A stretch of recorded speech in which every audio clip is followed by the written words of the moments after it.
Na vida humana, para além do enamoramento, da amizade e das outras formas de amor, há uma outra dimensão fundamental: o erotismo. O erotismo pode apresentar-se de maneira autónoma ou então ligado às outras dimensões. No enamoramento, há um erotismo extraordinário. Os enamorados passam os dias abraçados, extasiados um com o outro. Mas existe uma forte atração erótica mesmo fora do enamoramento. Assim, considerando as coisas de um ponto de vista estatístico, não é o enamoramento, mas o erotismo que domina a vida cotidiana. O erotismo, não o amor, mostra-se de maneira mais ou menos aberta em todas as relações entre os dois sexos. As mulheres avaliam como possível objeto erótico os homens que encontram. O homem avalia da mesma maneira cada mulher. Há pessoas que eroticamente agradam mais do que outras. A certa altura, costumava dizer-se que tinham sex appeal, uma expressão correta porque indicava a especificidade da atração. Uma pessoa eroticamente interessante pode não ter outras qualidades ou virtudes. Não é necessário que seja inteligente ou honesta ou corajosa. A atração erótica não tem nada a ver com o juízo moral. Deste ponto de vista, contrapõe-se totalmente à amizade, constitui a sua antítese. E, no entanto, mesmo o erotismo produz formas de união, faz com que as pessoas se procurem, se desejem à distância, queiram encontrar-se novamente, estar juntas. Isto chega ao ponto de verdadeiramente se confundir esta atração com o enamoramento. Diferencia-se deste apenas porque, uma vez satisfeito, o desejo paroxismo diminui. Os enamorados, quanto mais estão juntos, mais o querem estar. Quanto mais unidos estão, mais sentem a necessidade de diminuírem ainda mais a sua distância. O erotismo, pelo contrário, tem a capacidade de se satisfazer. Parece a paixão, tem toda a sua loucura, mas, quando atinge a meta, aplaca-se e esquece. O interesse reconstitui-se em seguida, um pouco como se reconstitui a energia de todas as relações instintivas, a fome, a sede, o sono. O interesse erótico difere ainda do enamoramento porque é atraído pela novidade, estimulado pelo diferente. O enamoramento procura teimosamente a mesma pessoa e, se não a encontra, não tem paz. O erotismo, mesmo que procure a mesma pessoa, está sempre pronto a substituí-la. Basta que se apresente a ocasião. Nas relações eróticas, os dois amantes têm um objetivo, o de se dar prazer recíproco, nada mais. Eles são, um em relação ao outro, alimento e bebida. Não há, provavelmente, nenhuma forma de reciprocidade mais imediata, total e espontânea do que esta. Por isso, Freud e os psicanalistas consideram a sexualidade genital como o protótipo da reciprocidade, até alcançarem um paradigma de todas as relações humanas recíprocas. Freud e os psicanalistas até sublinharam que as formas de sexualidade pré-genitais são, pelo contrário, não recíprocas, por exemplo, autísticas, ou sádicas, ou masoquísticas. Neste campo, todavia, não nos interessa o prazer que experimenta o carrasco ao torturar a sua vítima ou outras formas puras de sexualidade pré-genital. Falamos apenas do erotismo subordinado ao princípio da reciprocidade, daquele que é de troca, prazer recíproco. Também o erotismo, como a amizade, tem caráter de encontro. Também o tempo do erotismo, como o da amizade, tem uma estrutura granular. A dimensão específica do erotismo não é, no entanto, o reencontrar, o continuar, mas o diferente, o novo, o inaudito. O erotismo faz entrever em cada pessoa um novo deleite extraordinário. E se procura a mesma pessoa, se quer aquela e não outra, é porque encontra nela, de cada vez, algo de extraordinário, uma experiência única e inconfundível. O enamoramento procura uma pessoa única e inconfundível na qual todas as qualidades sejam extraordinárias e exaltantes. O erotismo, pelo contrário, vê apenas as qualidades eróticas e procura não a pessoa, mas a experiência. A unidade, a molécula do enamoramento é o estado nascente. O enamoramento é um enamorar-se e um re-enamorar-se da mesma pessoa. A molécula da amizade é o encontro. E a amizade é uma filigrana de encontros com a mesma pessoa. A molécula do erotismo é, pelo contrário, a experiência. Uma relação erótica continua enquanto a experiência erótica, o prazer erótico, conservar o seu caráter extraordinário, inaudito. Se não o encontra numa pessoa, é obrigado a procurá-lo noutra. O enamoramento tem como seu destino a produção de uma coletividade, em particular um casal. A amizade é um caminhar em conjunto na viagem da vida, lado a lado, lealmente. O erotismo é um encontrar-se para se dar um prazer extraordinário. O prazer erótico deriva da fusão dos corpos, da anulação, por um instante, da identidade. No enamoramento, as duas pessoas fundem-se para criar uma entidade nova, um nós, que tenciona durar e modificar a realidade. No erotismo, as duas pessoas tendem a uma fusão temporária, uma anulação temporária da sua individualidade física e psíquica. Terminada a experiência extraordinária, cada uma das individualidades se recompõe e enriquece-se com a experiência. Também o erotismo é um conhecer-se. Perante cada pessoa, perguntamos-nos como será, como reagirá. É, assim, a forma mais simples do conhecimento entre os dois sexos. A porta mais imediata para uma intimidade que, de início, se prenuncia total. Tudo aquilo que não se apresenta de forma diretamente erótica é, em termos psicanalíticos, produto ou da transferência ou da sublimação. Segundo a psicanálise, a verdade da relação interpessoal é o erotismo. Quaisquer relações interpessoais, sejam elas de amor ou amizade, encontram a sua verdade, tornam-se autênticas apenas quando revelam a sua natureza erótica. Esta tendência de pensamento caracteriza sobretudo certas escolas de psicanálise, como a de W. Reich, mas está implícita em todas. A teoria psicanalítica encontra uma aparente confirmação empírica no facto de quase todas as pessoas serem levadas a valorizar eroticamente as pessoas do outro sexo com quem estão em contacto. No caso dos homossexuais, naturalmente, as do mesmo sexo. Mesmo a amizade heterossexual, portanto, no início, tem sempre alusões eróticas. Se estas forem ignoradas, o psicanalista considera que a amizade é exatamente o protótipo daquele abandono. Os mesmos impulsos, transferidos ou sublimados, estariam então na base da atração amigável. Libertando-os, a amizade desaparece para regressar ao erotismo do qual nasceu. Sobretudo os jovens estão continuamente em busca de experiências eróticas. Podem assim considerar incompleta, parcial, uma relação que não teve como saída uma relação sexual. A busca sexual, a vagabundagem erótica, pode tornar-se paroxismo em certos períodos da vida. Então a pessoa procura seduzir ou conquistar o maior número possível de pessoas do outro sexo. Em certos aspectos é uma forma de poder, noutros uma exploração, um conhecer. O número, no entanto, acaba por anular o conhecimento, por mascarar as experiências e por destruir definitivamente o erotismo. Começando por conhecer, por encontrar pessoas, por viver aquilo que aquela pessoa devia dar de mais seu e mesmo de mais extraordinário, a busca perde exatamente a novidade, o inesperado. As pessoas confundem-se uma com a outra. Tantos corpos, nus, são todos iguais. O erotismo desvanece-se na diferenciação total. O erotismo é, na realidade, tensão. Tensão entre a individualidade e a fusão.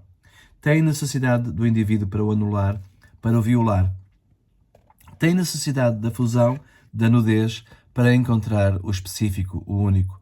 Georges Bataille captou muito bem este aspecto profanador do erotismo. O erotismo tem necessidade de faces limpas, virginais, angélicas, para fazer gestos obscenos, para os constranger a tudo aquilo de que, aparentemente, se encontram mais longe.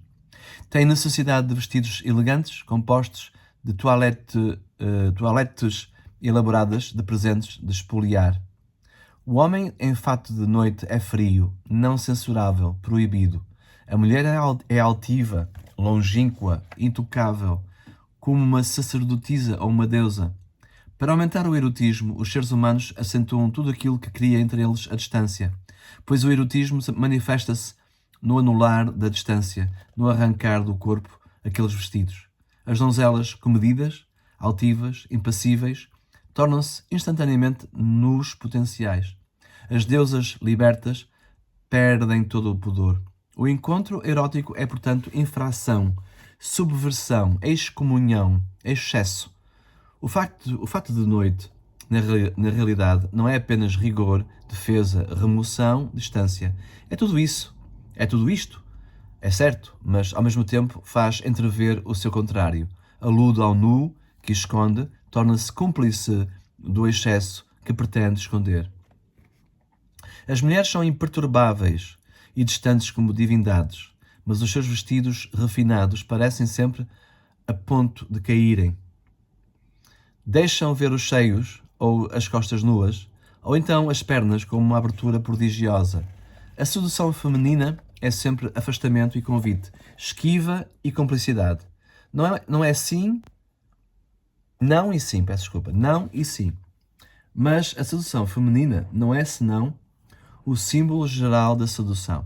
Exige ao macho que avance, proponha, tome a iniciativa, para se poder defender, esgrimir e, depois, ceder de repente, quando o outro não espera.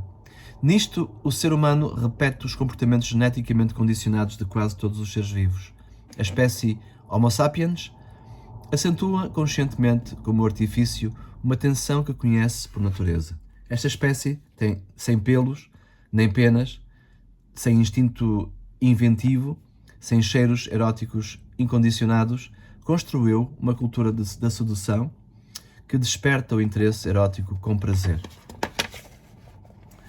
Que diferença existe entre a amizade e uma relação erótica? A primeira coisa que vem à mente é a estabilidade. Mas trata-se de uma resposta falsa. Há diversas formas de amizade. Em certos casos, os amigos vivem lado a lado toda a vida, mas noutros encontram-se mais raramente ou até excepcionalmente. E, no entanto, trata-se de verdadeira amizade. Por outro lado, o erotismo pode gerar uma relação que dura longamente. A amizade é caracterizada não pela frequência e pela duração, mas pelo encontro. A diferença com a relação erótica encontra-se, portanto, a este nível. Trata-se então, talvez, da estrutura do tempo? No encontro, não encontramos o amigo para lá do tempo. Vimos que o tempo desaparece, não interessa, porque a relação entre os dois amigos não é problemática, não é objeto de angústia, de tensão.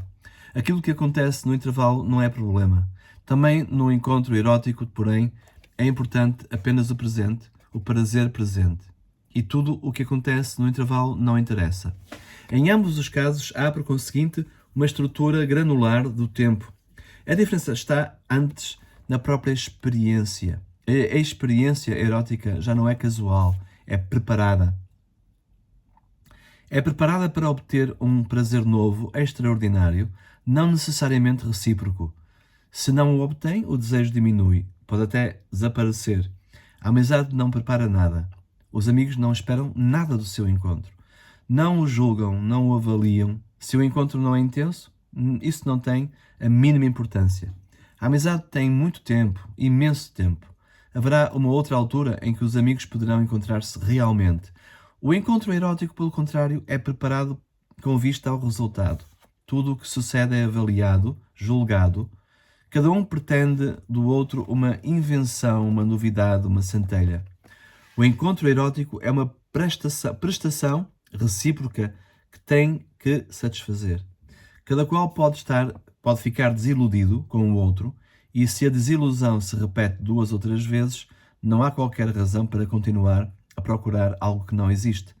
Os consultórios, os sexólogos e os psicanalistas são assoberbados de perguntas sobre como melhorar a própria prestação sexual ou a do parceiro.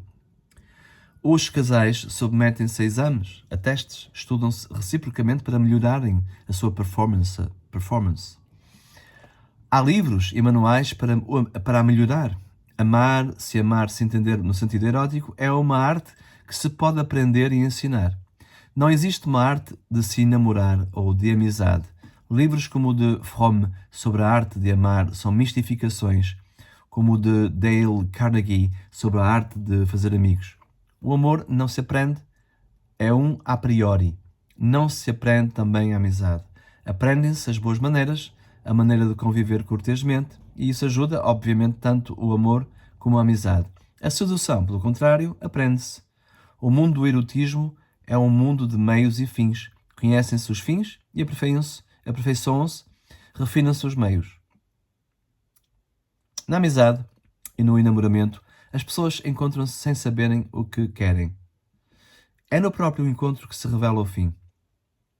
Portanto, quanto mais procuramos, quanto mais nos afadigamos a manipularmos-nos a nós próprios e ao outro, quanto mais calculamos e seduzimos, tanto mais, na realidade, fechamos os olhos e os ouvidos a essa revelação. No erotismo, pelo contrário, cada um deve conhecer-se a si próprio e ao outro, para o seduzir, para aumentar o seu desejo e dar a resposta apropriada ao desejo assim criado. A grande maioria dos esforços feitos pelo casal são inúteis. Não porque não exista uma arte de sedução e de erotismo, mas porque neles falta o amor e este, pelo contrário, não pode ser aprendido. É o amor que faz a união, seja amor materno, enamoramento ou amizade. Se falta o amor, o erotismo, até porque é uma prestação, não conseguirá salvar a relação. O sucesso da prestação depende do desejo que eu tenho de prazer, da vontade, da tenacidade que eu ponho na conquista, na sedução do outro. Mas por que devo fazê-lo, se não o amo, se não é meu amigo? Os casais que vão ao consultório querem continuar a existir como casal, querem durar. Eles consideram o erotismo um meio para a sua existência e a sua duração. Mas o erotismo, na sua forma pura, não tem o mínimo interesse pela existência e pela duração. Quer o prazer extraordinário e chega. Está disposto a criar a mise-en-scène, o artifício, mas sob condição de encontrar, em larga escala, aquilo que procura. Se tem de fazer esforço, se o dever supera o prazer, deixa-o perder-se. As relações eróticas, diferentemente da amizade e do amor, podem terminar instantaneamente, sem lágrimas, sem remorso e sem rancor. O amor termina logo depois de inúmeras frustrações. A amizade morre por trauma quando é traída ou se sente desiludida. Mas esta, no entanto, acaba com dor, com uma amargura e deixa uma sensação de desilusão que pode durar muito tempo. Pelo contrário, a relação erótica desvanece da noite para o dia, sem deixar traços. A pessoa a quem estávamos abraçados frementes, dizendo amor, amor, torna-se como as outras. Muitas coisas a que se chama enamoramento, ou bebedeira, ou infatuação, são apenas relações eróticas privadas de romantismo. A amizade nunca se compadece de si própria. A sexualidade, sim. Durante a relação erótica, as pessoas dizem-se reciprocamente como me agradas, como é bom estar contigo, como estou bem contigo, como estamos bem juntos. O erotismo exige gritar o prazer próprio e o prazer de estar com o outro, de estarem juntos. Não há nenhum pudor. Por isso, a relação erótica alimenta-se das declarações de prazer recíproco. Ao contrário, a amizade é esquiva, pudica, silenciosa. Dois amigos nunca dirão um ao outro como estamos bem juntos. A amizade é um prazer, produz uma enorme felicidade, mas é um tipo de felicidade de que não se fala. Poder finalmente retribuir um favor a um amigo que nos ajudou no passado é uma felicidade. Uma alegria imensa, mas não o podemos dizer. Se lhe disséssemos, vê, agora que posso retribuir-te o favor, estou feliz como uma criança. Ele ficaria embaraçado. E então, até a nossa felicidade desapareceria. Por isso devemos saber guardar a emoção para nós. É um fenómeno curioso. Ao amigo a quem contamos as nossas emoções mais secretas, não podemos contar as que lhe dizem respeito. Mas é lógico. A ação que fazemos pelo amigo é intrinsecamente virtuosa. Por isso não se pode ostentar, não se pode autocomprazer. Não se pode dizer, vê como sou virtuoso. Porque uma virtude que se ostenta deixa de ser virtude. Ninguém pode vangloriar-se da sua virtude. Não posso dizer, eu sou modesto, generoso e altruísta. No próprio momento em que o penso, torno-me imodesto e egoísta. Não posso comprazer com aquilo que é a essência de cada ação moral. O desinteresse, o amor pelo outro, o preferi-lo a mim. O comprazimento é, por definição, egoísta. É este o motivo pelo qual, embora estando cheios de alegria, não podemos correr para o amigo e dizer-lhe porque aquilo que fazemos pertence ao registro das virtudes. Eu repito, é este o motivo pelo qual, embora estando cheios de alegria, não podemos correr para o amigo e dizer-lhe porque aquilo que fazemos pertence ao registro das virtudes. Dissemos, desde o início, que a amizade é a forma ética do herói. É este o motivo porque uma verdadeira, profunda amizade tende a não se mostrar. Quem exclama abertamente, fulano de tal, mas é um grande amigo meu, e aquele outro, mas somos amicíssimos, em geral não tem uma relação profunda de amizade com eles. Quer dizer que tem uma boa relação com eles, que os conhece bem, que pode obter um favor, que goza junto deles de um certo crédito, mas mais nada. Os enamorados afirmam-se fidelidade eterna. Os amigos nunca juram, nada se prometem. Se prometer amizade a um amigo meu, este olhar-me-á como se olha um louco. Ao dizer amar-te-ei para sempre, o enamorado lança-se aos pés da pessoa amada. Como sempre te amei, é uma oração sem condições. Mas, ao mesmo tempo, é uma exigência, dá direito a um elogio, espera um reconhecimento de heroísmo.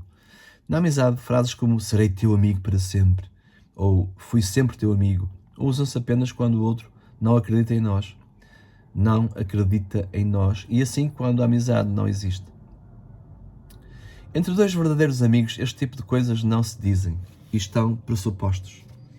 No terreno moral, nenhuma virtude, nenhum heroísmo tem o direito de se vangloriar, de se ostentar.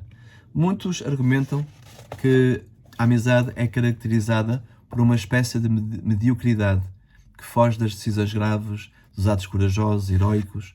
Não é do facto assim. Quando examinados estes comportamentos concretos de dois enamorados, concordamos que muitas vezes de heroísmo houve muito pouco. Houve, ao contrário, muita grandiloquência. O heroísmo da amizade é estoico, não admite conversa. Qualquer coisa que faça, limita-se a dizer não tem de quê e não quer ouvir mais nada. Apenas a amizade, entre as numerosas formas de amor, tem esta pudicícia virtuosa. A mãe abraça extasiado o filho, acha-o lindo, estupendo, o mais belo e o mais inteligente do mundo. Os enamorados afirmam-se o seu amor. Em ambos os casos não há egoísmo, há altruísmo e este altruísmo não desaparece afirmando-se. Tal é possível porque as duas pessoas estão quase fundidas. Onde acaba a mãe e onde começa o filho? Onde o amante e onde o amado? Neste tipo de amor, egoísmo e altruísmo perdem o sentido porque o verdadeiro objeto transcende as simples pessoas individuais. Na amizade, pelo contrário, o outro mantém-se e deve manter-se totalmente ele próprio. Em relação a ele, não posso nunca, nem por um instante, confundir altruísmo e egoísmo. Todas as virtudes devem conservar claramente a sua natureza. Eu, em relação ao amigo, devo manter-me sempre altruísta, sempre honesto, sempre sincero, sempre modesto, sempre correto. Quando não sou, a amizade desaparece. Se o sou, não me posso comprazer. Por isso, a amizade é silenciosa e pudica. Pode o erotismo coexistir com a amizade? Vimos que são diferentes e que não se podem confundir, mas isso não significa que tenham de ser incompatíveis. Comecemos, no entanto, por examinar, mais em geral, a relação que existe entre alguns sentimentos amorosos. A amizade e namoramento são coisas diferentes e incompatíveis. Se ao meu amado disser, fiquemos amigos, significa que já não o amo. A amizade é incompatível até com o amor que emerge como forma estável do enamoramento. O amor que resulta do enamoramento, instituição, conserva as suas características essenciais. As pessoas que se amam desta maneira podem ter encontros do tipo daqueles que têm os amigos. Mas o seu afeto é exclusivo, são muitas vezes ciumentos no plano sexual, são-no também, de qualquer forma, de um outro enamoramento. O nós do casal é uma coletividade sólida, com deveres mútuos, com um forte controlo recíproco. E isto é contrário à amizade. Introduzir neste casal a liberdade da amizade quer dizer destruí-lo. A amizade é também ela uma forma de amor, mas completamente diferente. O erotismo, pelo contrário, não pode nunca ser considerado uma forma de amor. Não produz, por natureza, uma relação estável. Não é, em termos psicanalíticos, um investimento objetivo estável, ou, em termos psicanalíticos, um investimento objetivo estável, ou, pelo menos, não o é na maioria dos casos. O erotismo, portanto, não se põe como uma alternativa às outras formas de amor. Pode-se combinar com elas, dando lugar a configurações particularíssimas. Combinando-se com o enamoramento, sacraliza-o, torna-o sublime. O corpo erotizado da pessoa amada suscita reverência e adoração. Neste caso, o erotismo perde o seu caráter de infração, de violação. Mas porque o enamoramento é ele próprio transgressão, revolução. A combinação do erotismo com o amor institucional, que emerge do enamoramento, é um pouco mais difícil. Para ser ele próprio, o erotismo deve criar uma distância em relação à ternura do amor. O erotismo quer emoções violentas e novas. É ameaçado pelo cotidiano, sem problemas. Assim, portanto, a combinação do erotismo com o amor, depois de um certo tempo, desfaz-se e o amor deixa de ser erótico. Embora continue o amor, não se desvanece. Pode até renascer o erotismo, revitalizar-se, porque é o herdeiro do estado nascente e conserva as suas propriedades. A relação do erotismo com a amizade é ainda mais difícil. A amizade é totalmente heterogénea com respeito ao erotismo.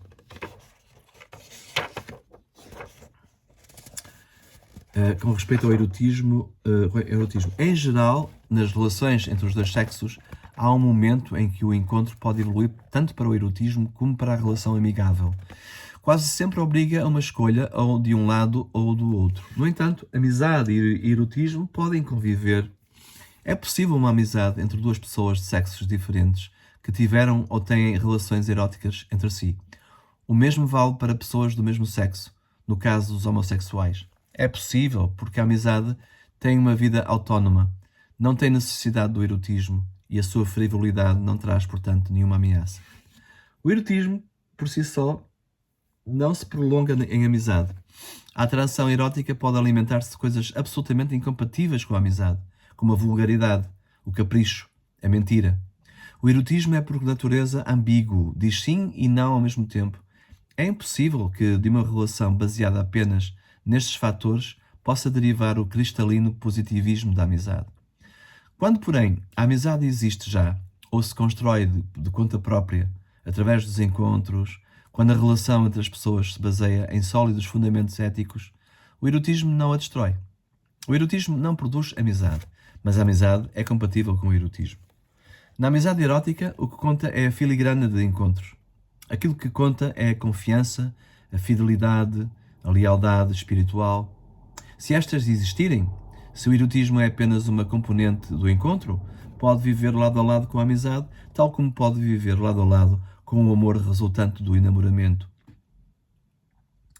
Diferencia-se deste apenas porque não é ciumento, é exclusivo, porque não pretende a posse total, contínua da pessoa.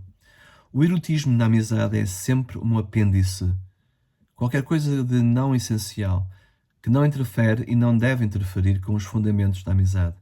Mas se consegue não interferir, se não se torna opressivo, obsessivo, se mantém leve, como uma dádiva não pedida, então pode viver e durante muito tempo. Na amizade erótica, a amizade começa onde termina a sedução, onde acaba a manipulação e o poder.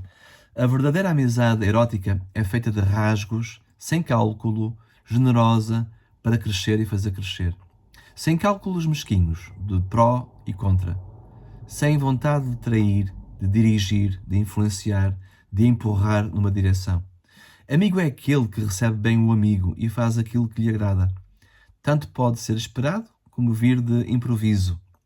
O amigo dá sem exigir, recebe sem pedir. Se o erotismo consegue vir a ser estas coisas, e por vezes consegue-o, então é compatível com a amizade. Em caso contrário, destrói-a.